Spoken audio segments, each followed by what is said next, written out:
안녕하십니까. 여기는 더불어민주당 교육연수위원회입니다. 저는 교육연수위원장 하기남입니다. 우리 교육연수위원회는 경남의 여러 당원들을 만나서 그들의 생생한 얘기를 듣고 또 서로 나눔으로써 우리 모두에게 서로 기감이 되고 또 교육이 되고 때로는 서로에게 힘이 되는 그런 시간들을 가져왔습니다. 지금껏 우리는 평당원, 시의원, 도의원, 단체장 출마자, 그리고 여성위원장, 이제 총선이 얼마 안 남았기 때문에 우리의 총선 후보들을 만나는 데까지 이제는 왔습니다. 오늘은 그 7번째, 우리 경민차 7번째 시간으로 마산 해원구의 송순호 후보를 찾아왔습니다. 오늘 이 자리에 나와 계신데요. 마산은 참 특이한 곳이지요. 한때는 전국 7대 도시의 영광을 가지기도 했고 활력이 있는 도시였는데 지금은 많이 쇠퇴했습니다. 또 창원시 행정통합으로 이제는 마산시라는 이름이 없이 창원시의 행정구의 한 내용으로 마산의 해원구 또 합포구로 존재하고 있는데요.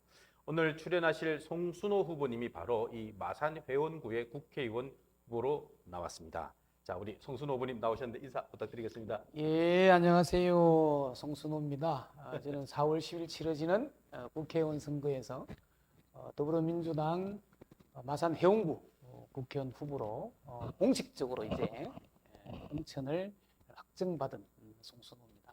어쨌든 마산 지역의 우리 시민들과 당원들과 함께 마산의 도시혁명을 위해서 열심히 뛰어보도록 하겠습니다. 오늘 찾아주셔서 고맙습니다. 네, 박수. 그리고 오늘 우리 이제 또 보조 패널로 또 우리 한은정 시의원님 오셨습니다. 예, 안녕하십니까. 위원장님 안녕하십니까. 순호야 안녕. 안녕하세요. 저 송순호 후보 꼭 순호야 국회 가라. 아니, 예. 송 의원님이 한 의원보다 나이 많지 않나? 이 슬로건은 이렇게 가볍게 이렇게 가는 겁니다. 예. 봄날에 우리 송순호 후보님 뵙게 돼서 너무 좋고요. 우리 파릇파릇한 4월 10일에 전부 파란색으로 만드는 것에 정말 힘 보태고 싶습니다. 여러분 반갑습니다. 네. 네, 반갑습니다. 이제 벚꽃도 파란색으로 바꿔야 돼. 그래 볼까요? 자, 먼저 우리 송순호 후보님에 대해서 소개를 해볼까 합니다. 송 후보님은 풀어내서 주민회라는 주민 풀뿌리 운동을 시작하셨고 그 주민 운동을 통해서 마산 시의원으로 당선된 뒤 시의원 3번을 하시고 또 도의원까지 하셨습니다. 그래서 완전한 풀뿌리 일꾼인데 이 선거 사무실 외벽의 모토도 지방의원 16년 그리고 시민운동 30년인데 그만큼 지역을 잘 아는 주민들 곁에 있는 현장 일꾼인 것 같습니다. 자, 송 후보님 본인에 대해서 간략하게 소개를 부탁드리겠습니다. 간략한 소개를 하려고 하니 뭐 벌써 사회자가 다 소개를 해버려가지고 저는 어쨌든 지역에서 풀뿌리 주민운동을 쭉 해왔던 사람입니다. 98년도에 정말 혈혈단신 아무도 없는 곳이었어요. 내서라는 지역에 들어가서 사회적 진출을 무엇으로 할까 이런 고민을 하다가 직장 생활을 하는 것보다는 동네에 들어가서 이제 풀뿌리 주민운동을 통해서 뭔가 지역 주민들이 주인이 되고 지역 주민들이 스스로 좀 그 동네를 운영하는 주민자치를 완성하는 이런 좀 동네를 만들어 봤으면 좋겠다 이런 생각을 가지고 있었습니다. 그렇게 해서 이제 풀어내서 주민회라는 주민단체를 만들어서 거기서 활동을 쭉 했고요. 그런 주민운동단체 활동에 힘입어서 어쩌다 보니 또 마산에 시의원으로 출마를 해서 덜컥 당선이 됐네요. 그래서 이제 마산 시의원을 하고 그리고 이제 통합이 되잖아요. 마창진이. 통합되면서 창원시의원에 또 출마를 해서 창원시의원을 2번 하게 되고 또 그리고 나서 2018년인가요?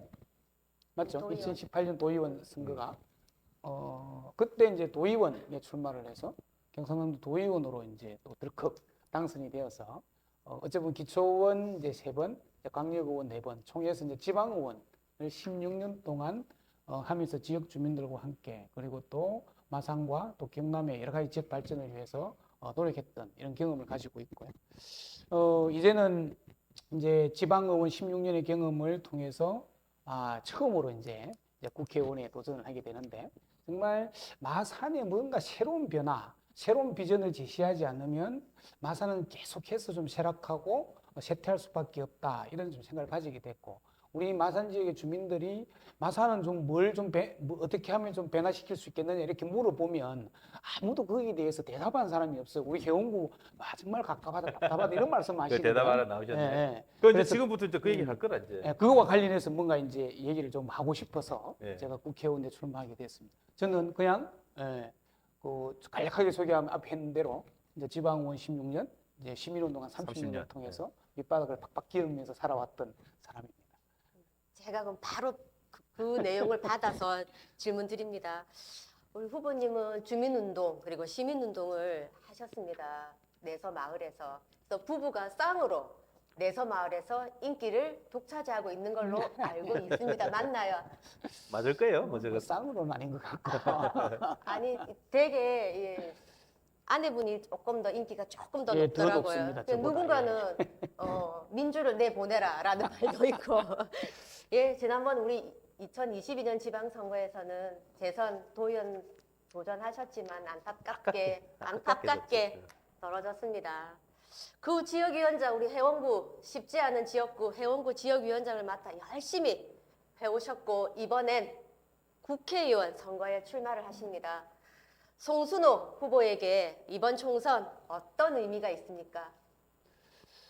뭐 저한테는 이제 처음 출마하는 이제 국회의원 선거죠. 근데 제가 이제 사람들이 왜 이제 국회에 출마하느냐 이렇게 물어보시는 분들이 많아요. 그래서 저는 마산에 뭔가 새로운 변화를 이끌어내지 않으면 더 이상 마산이라는 동네가 어쩌면 존재하기 힘들어지겠다. 이제 지방 소멸, 지역 소멸이라는 얘기를 많이 하잖아요. 그래서 마산에 뭔가 새로운 비전, 그것도 그냥 일방적인 비전이 아니라 정말 상상을 초월하는 새로운 접근 방식을 통해서 마산의 도시가 영속되도록 해야 되겠다라는 이런 생각을 가지고 있고, 그러면 30년 전에는 마산이 아까 우리 사회자님 말씀하신 대로 7대 도시의 영예를 맞아요. 누렸던 도시인데 지금은 경남의 7대 도시에도 못 들어가거든요. 그럼 왜 이렇게 됐냐 이런 문제예요.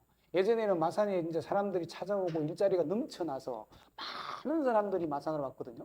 제가 이제 고향이 합천이긴 한데 합천에 있는 우리 고향 친구들이나 선배 후배들도 마산으로 일자리를 구하러 왔고 일을 하러 왔고 학교도 마산으로 왔어요. 그런데 30년 후에 지금의 모습은 30년 전과는 완전 반대되는 모습의 마산이라서 이게 왜 그랬나에 대한 고민을 저는 우리 마산 시민들이 좀 해야 된다는 생각을 가지고 있고, 결국 책임은 저는 시민들에게 있지는 않다고 봐요. 왜냐하면 시민들이 이런 마산을 원한 건 아니거든요. 그러면 결국 도시의 정사진을 그려내고 도시의 발전에 동력을 만들어내는 것은 행정과 정치가 해야 될 일인데, 결국은 그 정치를 담당했던 국회의원 그리고 행정을 담당했던 정치인이라고 하는 시장, 이런 분들이 마산의 비전과 마산의 활로를 찾지 못했기 때문에 마산이 이렇게 왔다. 나는 그 책임을 이제는 물어야 될 때라고 생각을 합니다. 책임을 묻는 선거. 그래, 책임을 묻는 선거가 되기 때문에 제가 국회의원에 출마를 했고, 가만히 보니 30년 동안 넘게 가만히 보니까 지금의 대표되는 이제 국민의힘이죠. 그게 보수정당의 전신정당부터 해서 그 세력이 독점해서 마산을 32년 동안 책임져 왔었던 과거가 있더라고요. 근데 이들에 대한 책임을 묻지 않고서는 새로운 마산을 만들 수 없다. 이런 생각 때문에 제가 국회에 출마를 하게 됐고, 반드시 이번에는 윤석열 정권 심판뿐만 아니라 이 지역의 권력을 독점했던 그 보수정당에 대한 책임을 물어야 된다. 이렇게 생각을 합니다.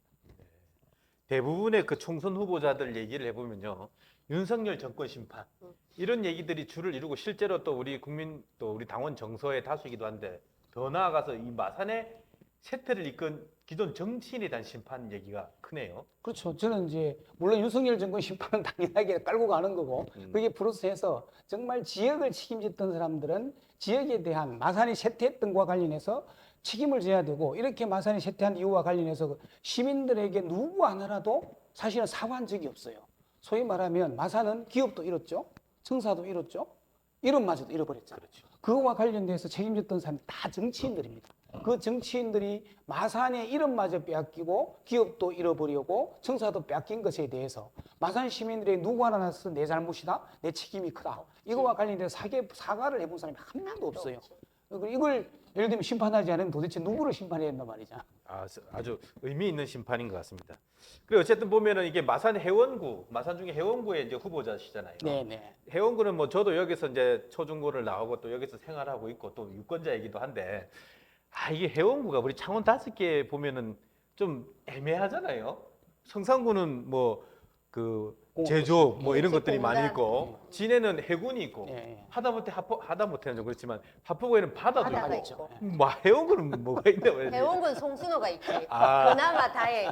그래 이게 참 이게 정치하는 후보자로서 참 애매하고 깝깝하겠다는 생각이 들어요. 깝깝합니다. 예. 그 우리 해운구에 대해서 좀 한번 그래도 말씀 소개 이런 것도 좀 부탁드려요. 이거는 뭐 저보다도 사실은 뭐 5번 국회 출마 경험을 가지고 있는 하기남 우리 하기남 우리 이제 변호사께서 훨씬 더 마산에 대한 고민이 깊을 거라고 생각을 하는데 저는 그러니까 이제 우리 하기남 변호사가 국회의원 5번 나오면서 얼마나 고민이 컸을까 이런 생각을 가집니다. 왜냐하면 이게 이제 정치를 하려고 하면 마산 시민들이나 유권자들에게 마산을 이렇게 가야 됩니다. 마산을 이렇게 변모시키겠습니다. 아니면 마산에 부족한 게 이런 건데 이를 만들겠습니다라고 뭔가 공약도 하고 약속도 하고 마산의 비전을 제시를 해야 되는데 해운구의 비전이죠.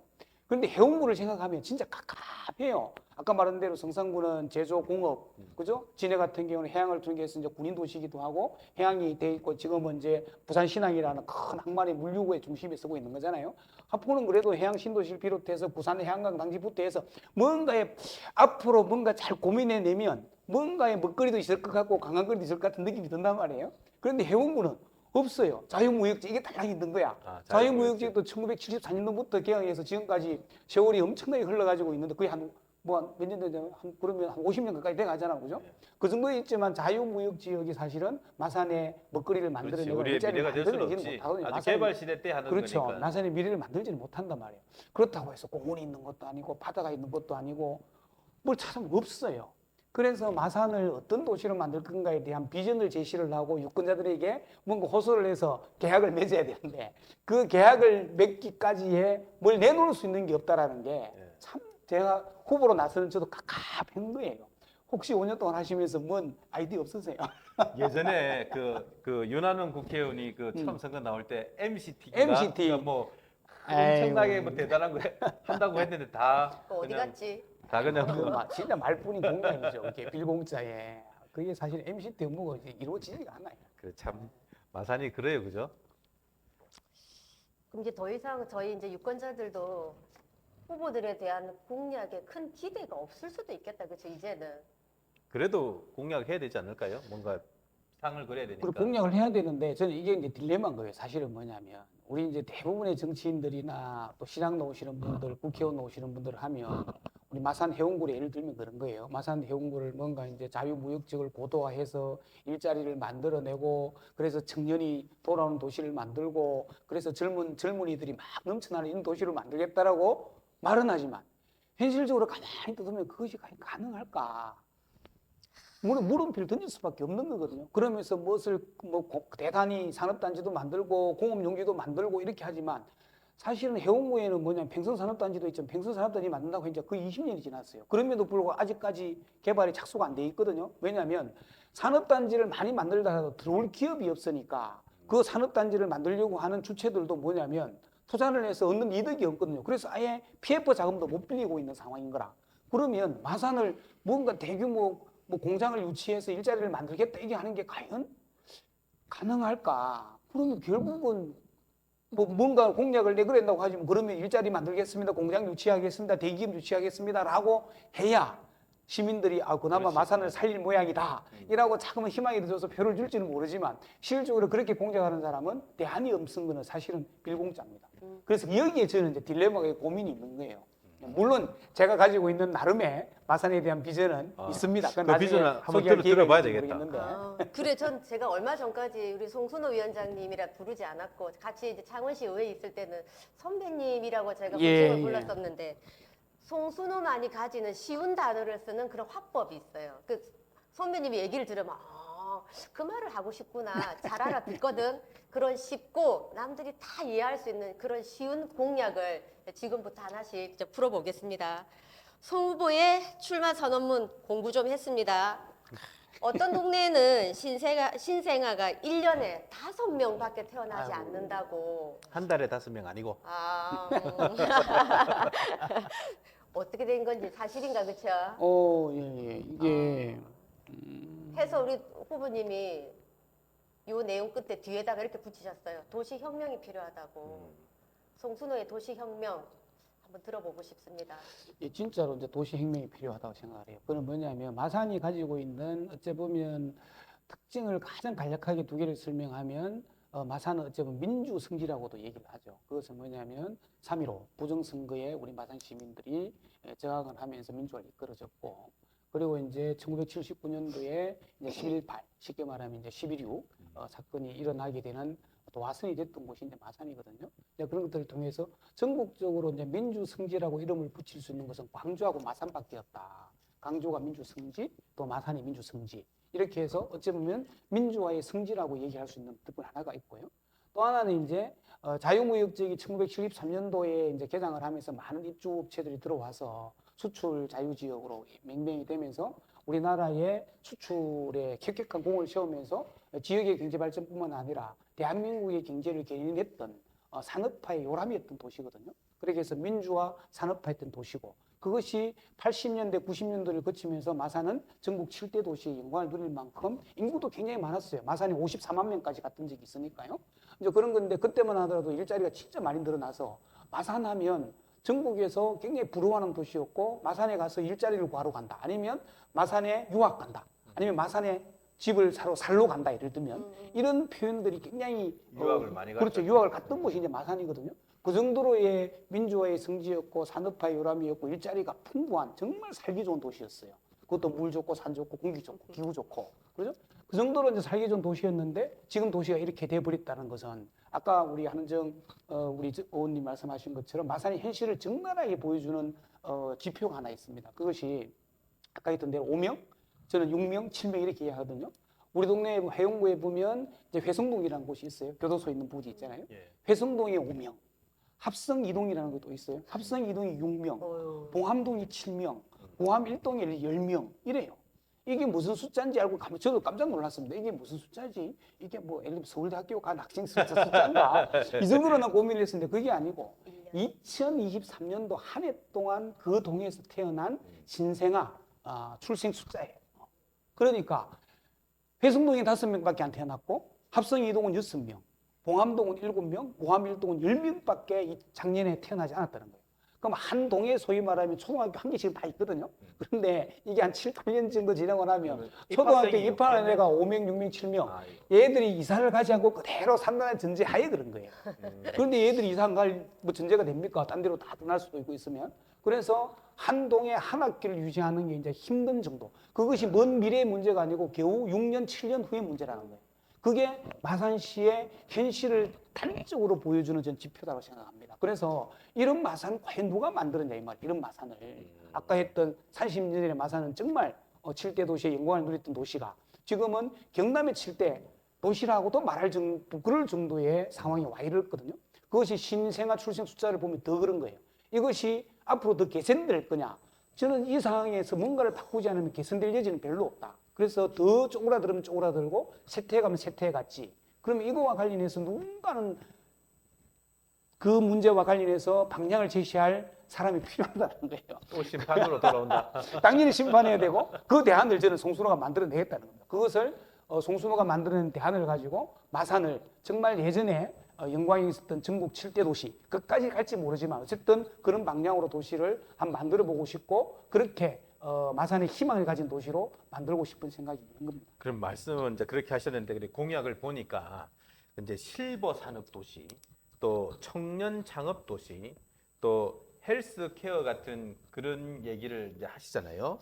이제 과연 이제 후보님이 말씀하시는 그 완전히 새로운 마산이 되기 위해서 그 송 후보님이 생각하시는 이 마산의 미래 발전 방향, 예. 또 비전 같은 거, 아니면 송 후보님은 나는 이런 마산을 한번 만들어 보고 싶다 이런 게 있을까요? 이제 제가 이제 슬로건이 조금 했던 대로 뭐 지방의원 16년, 이제 시민운동 30년, 그래서 완전히 새로운 마산이라는 이제 슬로건을 걸었습니다. 여기서 말하는 완전히 새로운 마산은 정말 기존에 있는 생각은 다 버려라. 진짜 뭐 빼고 다 바꿔라는 얘기처럼 진짜 다 바꿔야만이 마산은 새로운 모습을 바꿀 수도 있고 만들어낼 수도 있다고 보는 건데, 예를 들면 조금 전에 제가 이제 앞에도 말씀드린 것처럼 많은 정치인들은 행정하는 사람들이 마산을 살리겠다고 합니다. 마산을 살리겠다 하면서 공장 유치하겠다고 해요. 그리고 청년이 돌아온 도시를 만들겠다 합니다. 그리고 뭐 IT 산업이라든지 뭔가 새로운 뭐 여러 가지 뭐 기술과 융합 도시 이런 것들을 만들어서 뭔가 거대한 개발을 통해서 뭔가 마산을 살려보겠다고 얘기를 하는데 과연 마산의 현재적 모습이 과연 그것을 감당하고 그 그림을 그릴 수 있을 만큼의 도시 뭐 이런 사람의 준비가 되어 있고 도시 계획이 준비가 되어 있냐라고 생각을 해보면 현실은 전혀 그렇지 않다는 거거든요. 그러면 대안을 낼 때는 뭐냐면 이 도시의 현재적 상황이 무엇이고 어떤 것이 문제인지를 정확한 진단이 있어야 저는 그 대안도 바르게 낼 수 있다 보거든요. 의사가 예를 들면 진찰을 할 때도 진단을 정확하게 해야 처방을 바로 할 거 아닙니까? 근데 이게 진단을 거꾸로 해놓고 처방을 거꾸로 해버리면 마상과는 도저히 맞지 않는 소위 말하면 정치적으로 보면 거짓말만 하게 되는 상황이 만들어지는 거거든요. 그래서 마산은 있는 그대로 현실을 인정하자. 그럼 조금 했던 마산은 바다도 없고 공장도 없고 젊은이도 자꾸 떠나고 있는 도시고 결국은 인구의 한 25% 정도가 65세 이상인 초고령화 사회가 되고 있고 앞으로도 점점 가고 있고 신생아가 5명, 6명, 7명밖에 태어나지 않는 도시라는 걸 인정하자라는 거예요. 그럼 이 인정 속에서 그러면 무엇을 할 수 있을 거냐? 그러면 뭐 혹자는 그렇게 얘기해요. 저는 이제 정말 노인들이 살기 좋은 노인들의 천국 이렇게 좀 만들어 갔으면 좋겠다 이런 생각을 가지고 있거든요. 그럼 혹자는 그래요. 아니 그럼 마산을 노인만 사는 도시로 만들 거냐 이렇게 이제 그러게. 물어본단 말이에요. 보통은 막 청년들이 오는 그렇죠. 도시로 만든다. 그럼 우리 청년은 어쩔 거란 말이야. 우리 30대, 40대는. 예를 들면 지금 우리 60대에 우리 연령층으로 보면 그래도 50대, 60대, 아니 40대, 50대가 가장 많거든요. 우리 해운구에도. 그러면 40, 50대 있는 이제 어머니, 아버지들이 야, 그럼 우리 아들은 어쩌란 말이야. 그런 마산을 내가 만들고 싶어? 이런 표 못 얻었잖아요, 사실은. 그런 거거든요. 그래서 그럼에도 불구하고 나는 진지한 고민이 필요하다. 그래서 우리 마산은 아까 했던 대로 이제 민주 성지, 그다음 산업화 요람이라는 특징을 가졌지만 그런 역사 속에서 머물러 있어 지금도 여전히 그걸 가지고 먹고 살 수는 없다. 그러면 현재적 상황에서 마산이 가지고 있는 환경이 객관적 환경이 어떤 거냐 물어보면 가장 좋은 거는 뭐냐 마산은 기후가 좋아요. 기후가 따뜻하고 굉장히 온난한 지역이란 말이에요. 그다음 산도 좋죠. 그다음 물도 좋죠. 그죠? 그래서 몽고 간장이 있고 옛날에 물 좋은 마산이잖아요. 진짜 물은 좋습니다. 그래서 몽고 간장이 있었고 뭐 청주도 맥주 있고 공장도 맥주 있잖아요. 공장, 소주 공장 다 있거든요. 그래서 물이 굉장히 좋습니다. 마산이. 첫 번째는 기후가 좋고 물이 좋고 그다음 산이 좋아요. 무악산도 있고 강려산, 뭐 대산 주변에 팔룡산부터 해서 막 굉장히 그거죠. 금강산도 있잖아요. 굉장히 산도 좋고 이게 좋습니다. 그래서 이런 기후 환경이나 산과 물이 좋기 때문에 사람이 살기에는 굉장히 좋은 도시입니다. 사람이 살기에. 그죠? 그래서 예전에 국군 계륵병원이 마산에 있었잖아요. 계륵병원도 보니까 기후가 조건도 있지만 이제 이제 1년 연간 중에 해 뜨는 날, 이제 해가 비치는 날이 가장 많은 곳이 해보니까 마산이라서. 그래서 우리가 계륵병원. 예, 계륵 요양을 하는 데는 해가 많이 뜨면 좋다고 그러더라고요. 쉽게 설명해 주시잖아요. 그래서 이제 계륵 요양병원이 사실은 이제 계륵병원이 마산에 있었다고요. 근데 거기에만 그렇게 이제 기후만 좋은 것이 아니고 마산 전체가 기후가 좋습니다. 그래서 기후가 좋다 보니 그러면 살기가 좋은 도시라는 것은 결국은 모든 사람이 살기 좋은 것이에요. 그런데 아까 말한 대로 우리 도시는 계속해서 청년이나 아이들은 줄고 계속 노령화가 진행되고 있는 도시니까 그러면 우리 마산을 정말 노인들이 살기 좋은 도시를 먼저 만들어 보면 그게 어른들에게 뭐 복지만 같이 공했다는 게 아니고 노인들이 있으면 당연하게 노인들과 관련된 산업들이 있을 것 아닙니까? 그걸 보고 우리는 통칭해서 이제 실버 산업이라고 얘기를 해요. 실버 산업들이 많이 있습니다. 그리고 실버 산업이라는 거는 복지적 측면도 있지만 산업적 측면도 굉장히 많습니다. 노인에게 필요한 뭐 그런 이제 헬스케어부터 해서 또 노인들을 돌보는 것과 관련해 필요한 여러 가지 산업들. 그리고 이제 복지기관들이 있으면 복지기관인데 노노 케어를 할 수는 없잖아요. 노인이 노인을 케어할 수는 없거든요. 그러면 노인을 케어하려면 결국은 젊은 사람들이 케어를 해야 되는 거예요. 그러면 그 케어 일자리는 결국 젊은 사람들이 와야 된다는 거거든요. 그러면 실버 산업과 노인 복지들이 잘 융합되고 복합이 되면 어르신들도 굉장히 편안하고 기후가 좋아서 살기가 좋아되지만 그것을 떠받치고 있는 여러 가지 산업적 요소든 헬스케어가 됐든 복지가 됐든 간에 젊은 사람들이 자연스럽게 일자리가 늘어날 수밖에 없다. 그러면 처음에는 우리가 주창이 노인이 살긴 도시로 주창하지만 결론적으로 뭐냐면 청년이 돌아오는 쪽으로 도시는 변해갈 거다. 그러면 어찌 보면 마산은 노인들이 살기 좋은 주거 환경을 만들어줌으로 해서 자연스럽게 젊은 사람들이 일자리가 늘어나고 그러면서 여기는 노인과 청년들이 콜라보가 이루어지는 아주 멋진 도시로 나는 다시 재생할 수 있다고 생각을 해요. 그게 아니고 일방적으로 산업 만들겠다, 공장 유치하겠다, 첨단 산업 안 가져오겠다는 될 소리. 누가 옵니까? 안 오는데. 그러면 결국 청년은 떠나간다고요. 그래서 그런 굉장히 특화된 이게 주거명품 도시를 저는 만들고 싶은 거예요. 마산은 노인이 살기 좋은 도시는 청년들도 살기 좋아요. 젊은 사람들. 그래서 주거명품 도시를 만들겠다는 첫 번째 지향성을 가지고 있고 그 주거명품을 만들려고 하는 수단이 저는 실버 산업이 돼야 됩니다. 그 실버 산업 플러스 헬스케어 플러스 노인복지 이런 것들에 대해서 일자리가 만들어지면 젊은 사람들이 일자리를 만들어내고 그러면 주거는 여기서 다 살게 되는 거예요. 혼자 너무 말씀하시니까 아니, 한번 끼어들어라. 후보님 진단 좋았고 네. 처방까지 완벽했다. 네. 그 제가 이제 후보님 이렇게 막 이렇게 설명할 때 약간 그런 노인이 살기 좋은 도시가 만들어지면서 뒤따라오는 여러 산업들, 사업들 상상이 조금 되네요. 상상이 그려졌어. 해운구 노인이 살기 좋은 곳은 사람이 살기 좋은 곳이죠. 그러면 이제 도시혁명을 효도혁명으로 바꾸겠네. 돈 많은 그것도 돈 많은 좋다. 돈 많은 아니, 좀 그렇지만 진짜로 이제 이제 어르신들이 좀 여기 이제 실버 산업이면 그 실버 산업을 뒷받침하고 하는 거를 젊은 사람들이 창업하고 뭐 이렇게 해서 예. 그 그래서 이제 제가 공약 중에는 청년 창업 1위 도시를 만들겠다 하는 것은 뭐냐면 헬스케어와 노인 실버 산업과 노인 산업과 관련된 부분과 관련해서 창업할 수가 있습니다. 그것이 이제 스마트 산업과 융합을 시켜보면 지금도 그렇잖아요. 뭐 예전에 그 어르신들의 돌봄 같은 경우는 지금 혼자서 어르신이 집에 있을 때 뭐 몇 시간 동안 이동에 감지가 없으면 그것이 신고가 되고 막 이런 것들이 네. 있잖아요. 이것이 다 이제 스마트 헬스케어의 종류들이거든요. 그런 것들을 통해서 그런 것뿐만 아니라 어르신들의 이동, 뭐 대중교통 이용하는 거, 아니면 밥 먹는 거, 아니면 의료 이제 진료를 받기 위해서 진료를 가는 곳, 휴양을 받는 곳, 또 공원에 놀러 갈 때도 예를 들면 그런 것들을 장착을 해서 스마트 케어를 할 수 있는 부분들이 있거든요. 이런 거 관리를 충분하게 저는 창업도 만들어낼 수 있다라고 생각을 하는 거죠. 그러니까 마산에 대한 이제 그 비전이 결국은 우리가 지금 쇠퇴해 있고 또 그 애들도 태어나지 않는 그러나 뭐 대단한 공장들이 오지 않는 이 현실을 이제 인정을 하고 그렇죠. 거기에서 이제 우리가 이제 실버 산업 또 스마트 헬스케어를 통해서 이제 청년 창업도 이끌어낼 수 있는 그런 비전을 가진다. 참 네. 괜찮은 내용인 것 같습니다. 근데 이게 좋은데 이제 이걸 어떻게 잘 이제 우리 유권자들에게 설명을 할 거냐 이 말인데 이게 잘못 이제 설명이 되면 야, 저 새끼는 노인 도시로 만든다는 해무를 거냐? 완전 노인 고령 도시로 만드는 거야. 뭐 이렇게 해버리면 참 곤란하거든. 그렇죠. 그래서 이걸 어떻게 설명을 잘 할 건지. 그래 고민스러워요, 우리가 사실은. 선거운동 다녀보잖아요. 다 다녀보면 이제 그 노인정도 가고 또 애들이 있는 뭐 유치원 하다못해 이제 중고등학교 젊은 사람 있는 대학생 몸 이런 데 가보면 참 이게 그 젊은 사람들 봤을 때 우리도 힘이 막 나는데 그죠? 그렇게 좀 볼멘 소리 할 수도 있겠습니다. 그죠? 네, 볼멘 소리를 할 수 있다 보고 그런데 이제 저는 정확하게 마산의 현재 상황을 좀 진단을 하고 그와 관련해서 현실 속에서 마산이 이거보다 도약할 수 있는 방안들은 저는 이제 조금 했던 대로 실버 산업을 통해서 마산을 새롭게 변화시켜 가면 곧 젊은 도시로 나를 만들 수 있다고. 그래서 노인과 청년이 콜라보가 되는 정말 주거 명품, 행복한 활력이 넘치는 이런 도시로 만들어 가고 싶다라는 욕망을 가지고 있습니다. 욕망. 예, 이제 4월 10일 선거일입니다. 얼마 안 남아. 오늘 3월 8일이니까 딱 한 달 남았습니다. 하루하루 힘드시죠? 새벽부터 늦은 밤까지 토닥토닥. 감사합니다. 하루 일과가 뭐 전 늘 뭐 저희는 이제 선거를 하는 정당인들은 후보가 얼마나 힘든지 그 하루 일과를 그렇지. 너무 잘 압니다.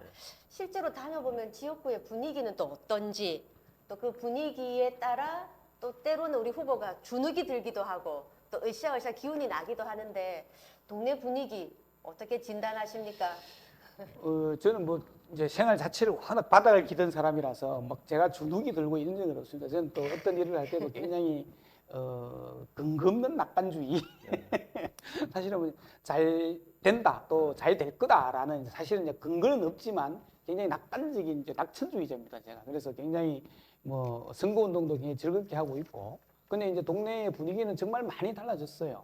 그게 뭐냐면 예전에는 이제 민주당 후보 또 민주당이 지킨 명함을 가지고 주면 한 100명 정도 만나면 뭐래도 한 30명 정도는 뭐냐면 아이고 치아라고 막 민주당 막 이제 이런 게 사실 손사래를 쳤던 게 현실입니다. 사실 그랬고 아마 우리 하기남 후보 나갔을 때 아마 많이 경험했을 거예요. 100명 만나면 30명이 한 30% 정도 그랬다는 거예요. 근데 지금은 보면 100분 정도, 100명 정도 만난다고 보면 그렇게 손사래를 치는 분은 끼케야 되었으면 그러니까 5% 정도 수준으로 줄었다. 이런 선배님들이 계셨어요. 그렇죠. 앞에 이제 길을 잘 닦아놨을 거고 이제 그것도 분명히 영향이 있을 거라 보고 이거는 이제 저는 이제 어쩌면 윤석열 정권에 대한 생각들이 투영이 된 것 같아요. 왜냐하면 윤석열 대통령이 뽑아놓으니까 보수 정당에서 어쨌든 뭐 우리 마사회도 자기도 마사회도 부끄러워가지고. 마찬가지로 대부분 많이 찍어섰을 거 아닙니까? 이래도 네. 윤석열 대통령을 찍어놓고 잘할 거라고 이제 어쨌든 뭐 공정과 상식하면서 뭐 잘할 거라고 해놨는데 이건 완전히 뭐 상식 공정은 온데간데 없고 막 검찰 독재는 횡행하고 민생은 민생대로 막 엉망이고 민주주의는 민주대로 뭐 무너지고 국가 시스템에 있을 수 없잖아요. 그다음 김건희 얘기만 나오면 사람들 부끄럽잖아 사실은. 그렇지. 그렇잖아요. 아니 자기 어쩜 그런 뭐냐? 아니 자기 마누라 관련해서 주가 조작 관련해서 수사를 안 하니까 특검을 만들어 특검을 하니까 대통령이 권한을 서 그걸 거부권을 행사하는 게 그게 대통령이 할 일입니까 사실은? 그래서 여러 가지 복합적 요소를 보면 주민들이 내가 찍은 대통령이지만 부끄러운 거야 사실은. 그래서 민주당에 가면 뭔가가 예전 같으면 손살에 치고 치아라 그럴 건데 치아라 갈락하더라도 그러면 윤 대통령은 마음에 드십니까? 이거 물어보고 싶었어. 물어봐요, 근데 그렇게? 저는 안 물어봅니다. 물어보면 또 싸움 나니까. 싸움 예. 나니까. 예. 그래서 우리 마산 내연구에는 어쩌면 약간 샤이, 부끄러움이 있는 것 같아요. 그런데 그 부끄러움이 저는 굉장히 큰 변동이라고 생각을 합니다. 예전에는 그런 부끄러움을 잘 못 느꼈어요. 그래서 민주당에 가면 막 이렇게 했는데 지금은 윤석열 대통령이 워낙 국정 운영을 엉망으로 하니까 그것에 대해서 본인들이 뽑아준 것에 대해서 그렇다고 해서 민주당을 뽑아주지는 않을 건데 어쨌든 좀 부끄러움이 있는 것 같아요. 그래서 그와 관련돼서는 많은 변화가 좀 있고 그다음에 이제 그런 윤석열 대통령이 하는 것과 관련해 어쩌면 우리는 이제 폭정이라 하기도 하고 실정이라고도 하잖아요. 이러면은. 그래서 그런 데와 관련해서 실망도 많이 해서 이번에는 정말 내가 이제까지 그 보수당을 지지하고 윤석열 대통령을 뽑아줬지만 이번에는 좀 심판해야 되는 거 아니냐? 야 이거 정말 뭐 행정 독재를 좀 하고 있는데 그것까지 의회마저도 사실은 만약에 국민의힘이 더 다수를 가져가 버리면 대한민국은 정말 군사 독재보다 더 심한 검사 독재가 되겠는데 이런 우려. 그다음 두 번째는 뭐니 해도 물가 문제예요. 물가. 나가면 죽겠다요 사람들. 진짜. 진짜 그렇대. 예. 이게 뭐 시장에 가서 소위 말하면 저 사과 하나에 예를 들면 쓸 때 10,000원이 넘어갔잖아요. 사과값이요 쓸 때보다 더 올랐어요.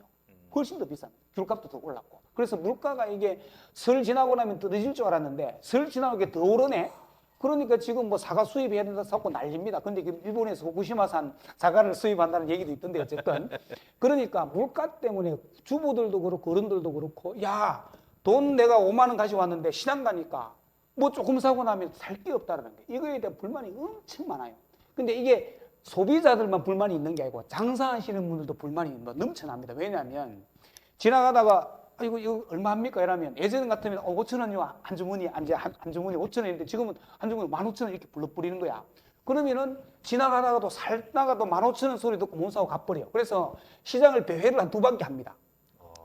그러니까 이게 장사하는 사람들도 뭔가 가다가 좀 싸야 사람들이 사거든요. 그래야 장사도 수입이 생길 거 아닙니까? 그런데 장사하시는 분들도 물가가 비싸니까 그런데 15,000원 주고 안 팔면 안 되는 거예요. 도매상에서 떼오는 걸 12,000원에 떼오는데 그런데 밑집을 팔 수 없으니까 그러니까 15,000원 부르니까 예전 평소에 5,000원 하던 것이 그러니까 장사하시는 분들도 죽을 하고 소비자들도 돈 가가지고 뭔가 자식들 뭐 식구들 뭐 해먹이려고 뭐 사오려면 예전에는 뭐 싸게도 사왔는데 양도 많았지만 지금은 비싸기도 하고 양도 좀 사가니까 죽을 하는 거야. 가정경제를 파탄이야. 파탄. 재래시장을 가게 되면 우리가 없는 모습들이 있어요. 이제 저희가 재래시장은 한 바구니에 얼마 그렇거든. 가격을 이렇게 붙여놓자 박스 딱 뜯어갖고.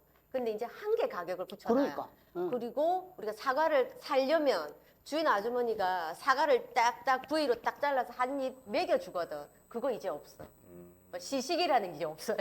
예. 10,000원짜리 사과 같으면 한 조각이면 1,000원인데 그걸 줄 수가 그러니까 있겠나? 먹을 수 없어 이제. 그러니까 이제 이렇게 물가의 문제라든지 가장 민생적으로 느끼는 게 이제 물가가 높은 것. 예를 들면 이제 민생 문제가 심각한 거거든요. 여기에서 우리 시민들이 느끼는 불만이나 예를 들면 이게 이제 어느 시대 같았으면 벌써 밀란의 정도의 수준에 이를 정도입니다. 사실은 그 정도로 어렵고 기업하는 사람들도 갈 때마다 어렵다거든요. 제가 이제 공단지게 쭉 보다 보면 죽겠다는 거예요.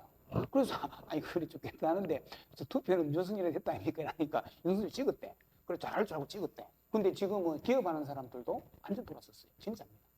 그 정도로 이제 하는 건데 딱 우리 마산이 이 정도면 이길 것 같거든. 내가 저 돌아보면 진짜입니다. 가면 뭐, 이번에 민주당 된다고 하는데, 여전히 이제, 아직까지 마음을 주시지 않는 분들은, 그렇죠. 60대 후반에 70대, 80대 분들까지는 아직까지 마음을 안 주셔요. 그렇게 하루 종일 어쨌든 그분들을 만나면서 다니고 하면 참 입에 단내가 나죠. 단내 납니다. 진짜 저녁 되면 진짜 막, 목도 막 마르고, 입에 단내가 펄펄 나요. 후보님 저요. 저도 한번 저는 이제 송순호 선배님하고 이런 대화를 사실 처음 해봅니다. 제가 기억하는 창원시 의원 송순호 그 본회의장에서 이은상 샘이 생각이 탁 떠오르네. 예. 은상이 샘. 네, 은상이 샘. 그 당시에 이제 그래서 저는 송순호라는 시의원을 투사형 투사 시의원으로 제가 알고 있었는데 지금 일상의 장바구니 얘기를 하니까 조금 낯설기는 합니다. 네. 그런 이제 총학생 회장을 지내고 동네에서 주민운동, 시민운동을 했던 돈을 벌러 직장을 가기보다는 했던 그 송순호에게 정치는 무엇인가요? 그 우리가 왜 이런 얘기를 하냐면 네. 우리 이 교육연수위원회에서 하는 이 영상에서는 항상 그 당원들을 만나는데 나는 왜 정치를 하는가? 정치를 통해서 내가 하고자 하는 건 무엇인가를 우리 이제 당원에 대한 교육용 차원에서 이렇게 얘기를 하게 돼 있거든요. 저는 사실은 이제 뭐 정치란 것은 뭐 했던 대로 다른 건 아니고요. 저는 이제 국민들이 어쨌든 편안하게 살아갈 수 있도록 만드는 게 저는 정치의 본령이라고 생각을 합니다. 국민들이 편안하고 안전하게 살아가는 것. 그것을 만드는 것이 정치의 본령이라고 생각하는 건데, 저는 이제 제가 쭉 했던 것도 학생운동이고 시민운동이고 주민운동을 했던 것처럼 주민운동을 하는 자체도 뭐냐면 국민주권인 것처럼 주민이 주인이 되는 그런 지역사회, 그리고 더 넘어서면 사회가 넘어가면 국민이 주인이 되는 국가, 이것이 올바른 정치를 구현하는 길이라고 보거든요. 왜냐하면 마을의 구성원들도 주민이고 국가의 구성원은 국민인 거잖아요. 그들이 주인인 거거든. 근데 그들이 주인되는 나라, 그들이 주인되는 마을, 그들이 주인되는 지역사회, 이것을 저는 만들고 싶은 꿈이 있는 거예요. 그것이 제가 정치를 하는 이유입니다. 그래서 주민운동부터 해서 시민운동부터 해서 지금도 마찬가지로 정말 어떻게 하면 우리 지역을, 우리 사회를, 우리 국가를 주인의 뜻대로 주인이 의견이 잘 수렴돼서 그것이 주인이 원하는 대로 국가를 운영할 수 있을까에 대해서 그런 것과 관련된 제도도 만들어야 되고 법도 만들어야 되고 예산도 그렇게 될 수 있도록 만드는데 예산도 많이 편성해서 정말 주인들이 주인되는 이런 국가, 이런 지역사회를 만드는 것. 저는 그것이 정치라고 생각을 해요.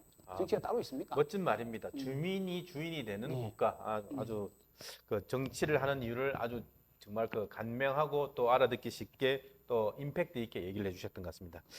우리가 이제 장시간 얘기를 했는데 뭐 밤새도록 얘기하자도 뭐 끝도 없을 텐데 또 이제 적절하게 이제 마무리를 해야 되니까 끝으로 우리 이제 회원구 주민 또 회원구 당원 우리 경남도당 당원들에게 마지막 한마디 또 하고 싶은 말씀 또 못다한 얘기 이런 거 있으면 한 말씀 부탁드리겠습니다.